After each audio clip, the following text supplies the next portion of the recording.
Hindi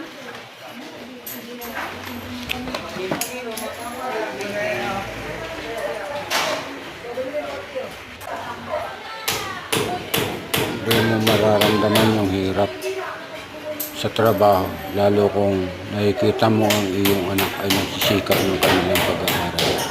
Yun lamang naman ang aking hiling at pangarap. Ano man ang hirap ng trabaho ko, kaya kong tiisin. Basta makita ko lang ng aking mga anak ay nagsisikap ang kanilang pag-aaral. Lahat ng ito ay kakayanin ko para sa kanila. Para sa